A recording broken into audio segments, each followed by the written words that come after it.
Now, the palm oil industry is often blamed for the haze in the region, but the Council of Palm Oil Producing Countries claims this is a misconception. Now, for more on this, Dr. Helena Varkkey, a senior lecturer at the University of Malaya's Department of International and Strategic Studies, joins us from Kuala Lumpur. Dr. Varkkey, is the palm oil industry to blame then for the annual slash and burn of Indonesia's forests that's resulting in this haze? Well, the answer is yes and no. There are certain practices that is relatively common in the palm oil industry that causes these fires. So it could be direct, which is palm oil plantations literally use fire to clear land. This has reduced over the years because of certain sustainability standards and also because of scrutiny. However, other practices like opening plantations on peatlands, which are very delicate areas that once you drain them, even though you don't use fire, once it's drained, it becomes really dry really quickly and it becomes fire prone. So these are some practices in the industry that can either accidentally or purposely lead to fires and haze. Okay, well, let's look at palm oil for the time being now. Why is palm oil used in so many products? Are there alternatives to it? Right, so palm oil is a very versatile oil. It's very stable at a variety of temperatures. That's why it's used all over the place. And also one very important factor is its cost. It's just much cheaper to buy palm oil. This is related to the fact that it's a very efficient crop to grow. You don't need that much of an area to produce quite a lot of oil. And any other vegetable oil is just much more expensive. So the price factor actually is fueling a lot of the use of palm oil all over the world. Well, so with that in mind then, is there perhaps a long-term alternative or solution to replace palm oil, or do you see this as being something that is really not going to be going anywhere anytime soon? Well, not necessarily to replace palm oil, but I think it's very important to continue to push for sustainability in the industry because it is a very efficient oil, like I said. So by replacing it, you may just be fueling deforestation elsewhere, because you need a larger amount of land to produce the same amount of oil.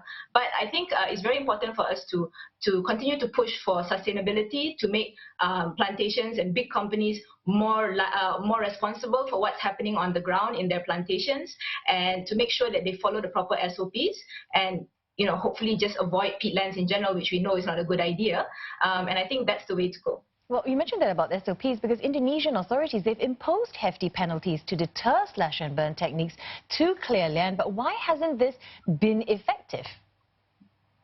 Well, there are a few reasons for this.